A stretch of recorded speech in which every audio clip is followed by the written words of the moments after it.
On today's episode, I'm going to do a quick update on my portfolio. You're going to see most of it is more of a growth stock investor. I'm also going to take a look at my top winners, my top losers, what companies I have sold and what I have bought, and also just the overall experience that I've gotten from my portfolio, things I've learned, things I've enjoyed, and things that are working right now. So let's get started.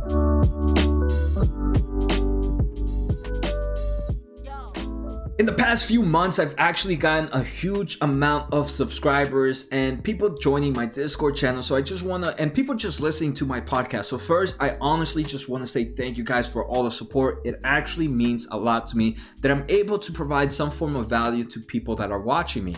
And if you guys are new to this channel, this is not a channel that I give any form of recommendations. I'm nowhere near a professional, but I am a big student of the market and I just give my overall opinion of what I'm doing and how things are working. So just a quick, like I said, a quick overview of me. My name's Jose Najarro. I'm 28 years old and I've been investing in the market for about 6-7 years. In that amount of time, I've actually put over thousands and thousands of work for learning about this market, learning about different investors, learning about different investment styles, learning about different ways to calculate, to look at a company by reading books, looking at people, looking at great investors and just learning from them. One of the things I know is I don't know much in this game, so that alone makes me continue to drive to learn more about the overall market and ways to improve myself. So the first thing I just want to show is my portfolio on January 2nd of 2020. This account was at $22,000.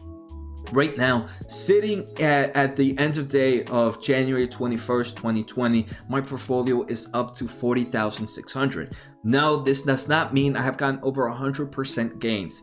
I'm constantly adding money to the market, and just like the rest of the world, I took a big hit during March. But the thing I did during that March is what actually ended up helping me out in the long term.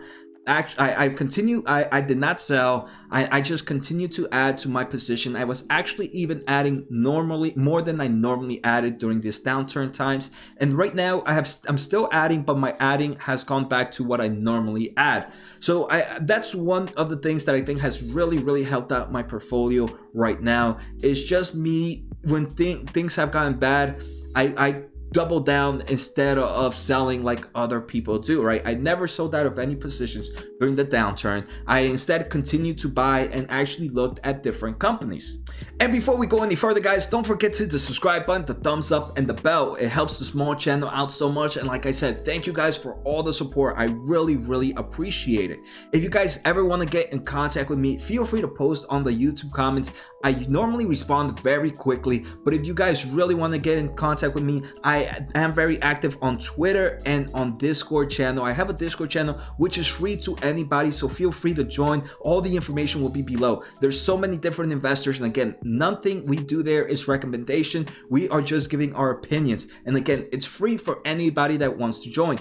People that are listening to the podcast, again, thank you, and thank you for guys for the support. And finally, tomorrow is Monday Matches. Monday Matches is when I put two companies against each other. The top 3 selections for this Monday are either going to be AMD versus NVIDIA, Microsoft versus Google. Microsoft was the last company I did versus Apple, and may I say, Microsoft destroyed Apple. It doesn't mean that one of them is a bad investment. Both of these can actually be good investments, but I just try to see which one I prefer more. And the last one is going to be PayPal versus Square. So let me know in the comments below which one you guys want to see tomorrow. I think right now Microsoft versus Google is going on. I have a poll, but let me know in the comments as well which one you guys prefer. PayPal versus Square, I actually just did a video yesterday on my top 4 payment stocks. PayPal and Square made the list. Those are some top growers right now. So if you guys want to learn more about them, feel free to check that video out. All right, so now let's take a look at my top winners of my portfolio and what I've learned. Before we go there, let me just quickly explain my portfolio. My portfolio has about 35 to 40 positions. The reason I have this many positions is, one, I truly enjoy taking a look at companies. Every single day I spend hours and hours taking a look at a company, articles, 10Q report, 10K report. I honestly don't think there's anyone on YouTube doing the amount of research that I'm doing when buying into a company. at the end of the day, I truly enjoy it. So if I enjoy a company, I'm going to buy that company. I have no amount of position limit size. So if I like 100 companies, I'm gonna buy 100 companies if I have the time to actually research them. And like I said, I honestly do have the time and I truly enjoy it. So that's why my position is 35. It's over 35 right now. The second reason I actually have this many positions, like I said, one thing is I know I could be wrong. And even if I know I could be wrong, so if I know I could be wrong, I try to limit my risk by having multiple positions. And it's actually helping out a lot. And one thing a lot of people would say, Jose, you have so many positions. If one company goes up, it's not really going to affect your portfolio. And that's honestly false. From experience here, my number one winner is PDD. PDD is up 135%.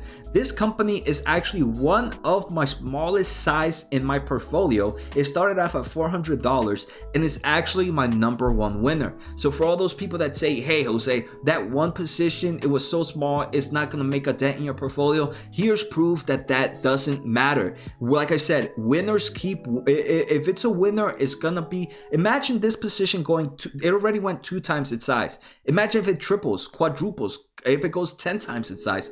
These are the ones that are gonna make your portfolio move. Yes, obviously, if I had a bigger position, it would have affected me better. But hey, what if it would have gone the other way? It would have destroyed my portfolio. So for me, everybody has a different risk tolerance. I understand mine. And I think this is what I'm trying to portray in this video, right? It's more just the experience that there's different ways to invest. There's no really right way.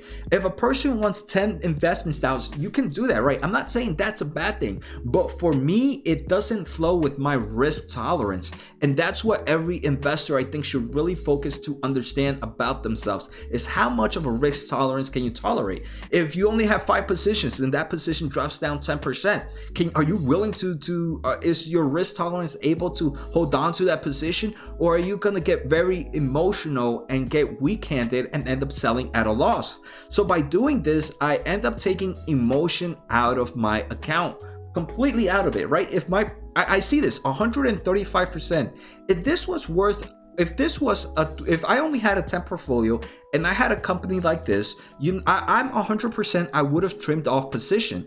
And that to me might have been a bad scenario, because then it could have continued going up and I would have sold too early. But now by having multiple positions, multiple of them go up, if a company like this goes up 100, 200%, I'm not gonna have the feeling I'm not gonna have weak hands, right? So weak hands works both ways. When things go down, you might sell, and the company goes back up. If it goes up too much, you might sell and it continue to go up, so you continue to lose on those gains.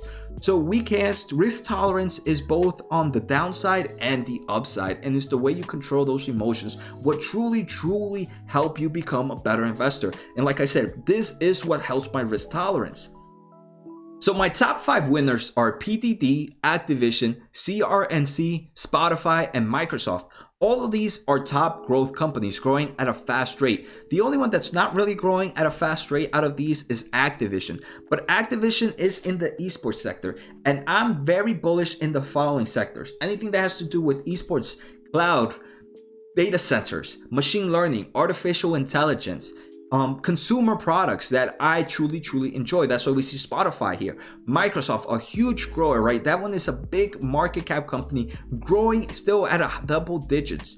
So that's pretty much where you're going to see most of my portfolio focused on. I have an academic background in technology, and that's why I guess maybe that's why I truly enjoy these companies, because I really understand what's happening on them.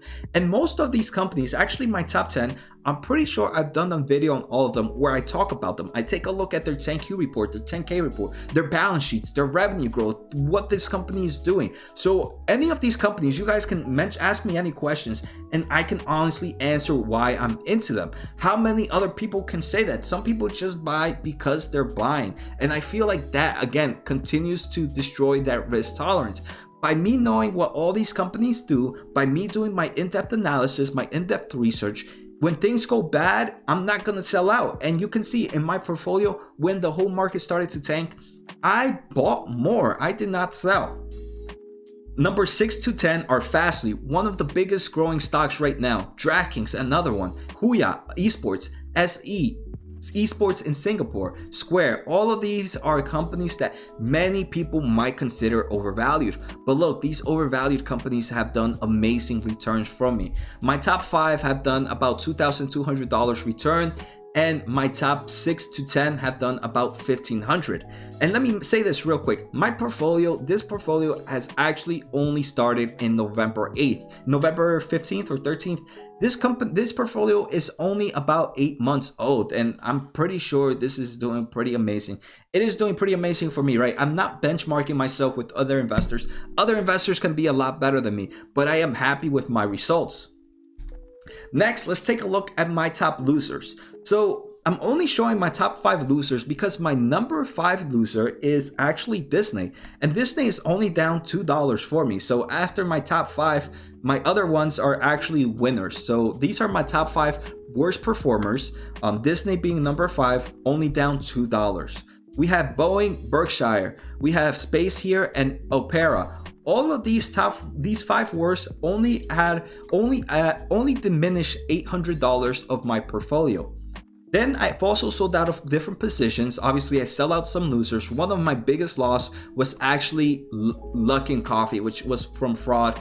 And even after that, that's a total of $450 in loss. So pretty much my total losses right now is about $1,250. That's my number 5 to 10 winners can actually cover that and still be profitable. Again, I was wrong with those companies, right? I was wrong with them, but by me having a small position in them, and I don't think I'm wrong with Boeing. I don't think I'm wrong with Berkshire or the other ones. The ones I think I was wrong with are the ones I sold out. But my 5 performers right now are not giving the returns that I would have expected. And again, if maybe there were bigger positions to my portfolio, I maybe would have had weak hands and sold a little too early on them. Right now, there's some I'm not adding to, and some of them I'm just gonna continue to hold on because I'm still bullish in the companies. The ones I no longer believe on, I actually get kicked out, and that was the only one I think was actually Luckin Coffee. But one thing, right? You can see most of my top winners are top growth. There's no really any valued company here that many people would consider undervalued, right?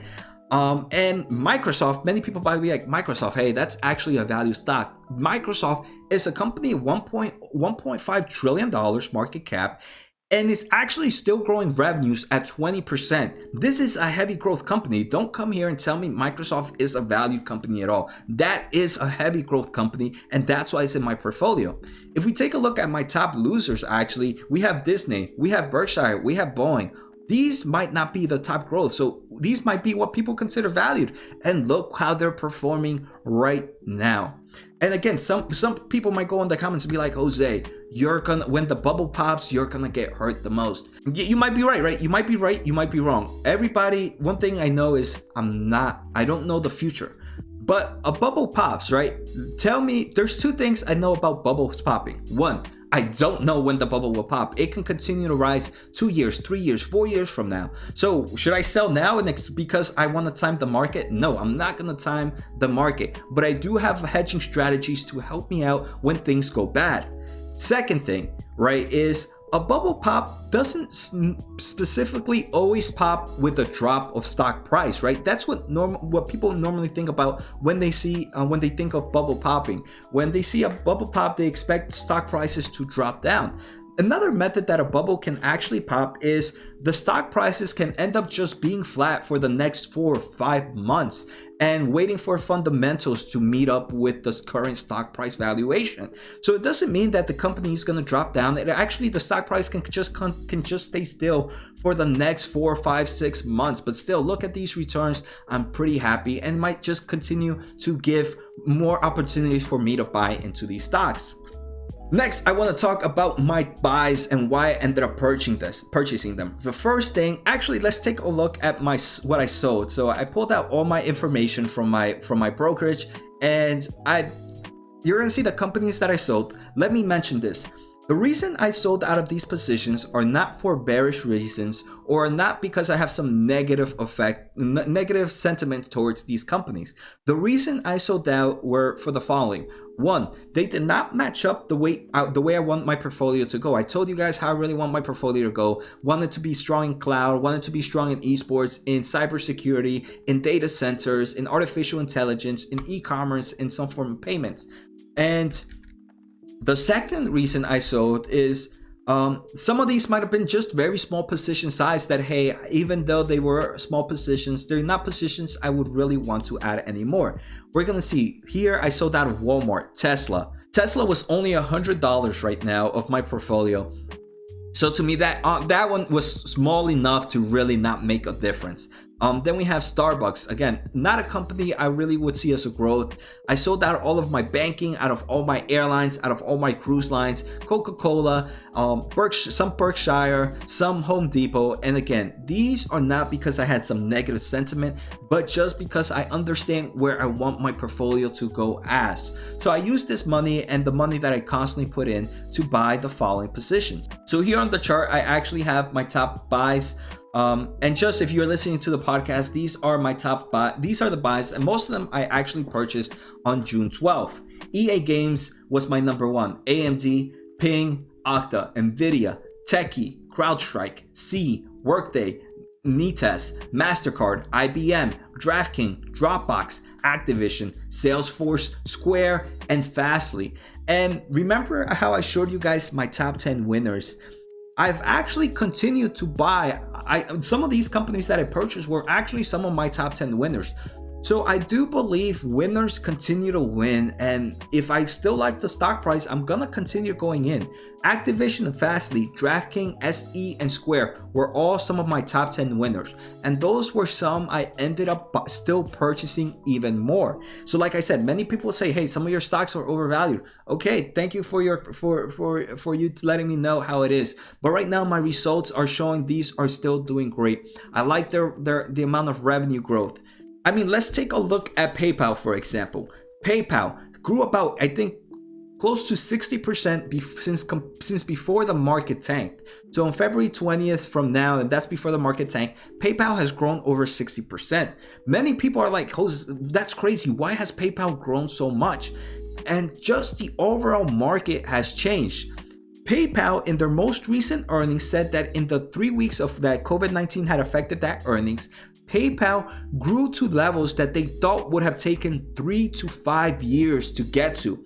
In 3 weeks, in a matter of a month, a company grew to what they thought would have taken them 3 to 5 years. So if a company is now in the business where they were going to be in 2023, 2024, why shouldn't the stock price go up to those levels as well? So that's why I feel people, that's how I see it, right? If a company is now in levels 3 years from now, why shouldn't their stock price follow? So a lot of people say, Jose, you're still buying into these companies? Yes. Right? And if I find a company and I think it's too overvalued, I'm not going to shy away from it. I might enter in with a smaller position just to get my skin in the game. But if I did my research, which I always do before buying a stock, why should I not buy in just because of a stock price valuation?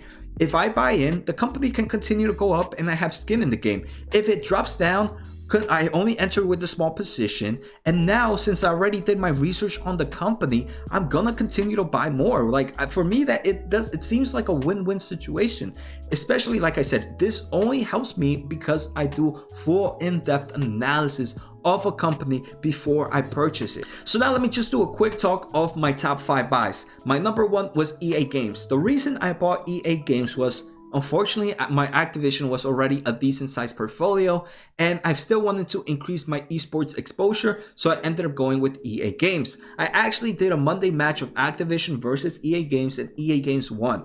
So EA Games was one I ended up using to adding to my esports portfolio. Number 2 was AMD. AMD also with their CPUs and GPUs are part of the esports magnet, but they're also very big in the data center, which right now people working from home, companies transitioning, data centers are going to continue to go up. So AMD is in there for that play. Okta and Ping both deal with some form of cybersecurity in applications, website, cloud. So Okta and Ping ended up entering as number 3 and number 4. NVIDIA, same as AMD. They do esports, they do data centers, but they're also in artificial intelligence, machine learning, and cloud gaming. Again, it's not just that's not my analysis, right? This is just a quick overview. I've looked at all these companies. All of them have great revenue growth. All of them have great balance sheets. All of them have strong cash flow improvements. Margins are improvements. Those are the things that take for me to enter in a position. I'm not going to buy a company that's margins are going down. I'm not going to buy a company that revenue is decreasing. I'm not going to buy a company that has a weak balance sheet. So this is just a quick overview of why I bought these stocks. And that's it for today's episode. I hope you guys enjoy it. Like always, make sure to hit the subscribe button, the thumbs up, and the bell. It helps the small channel out so much, and I truly appreciate all the support. Like always, take care, guys, and see you next time.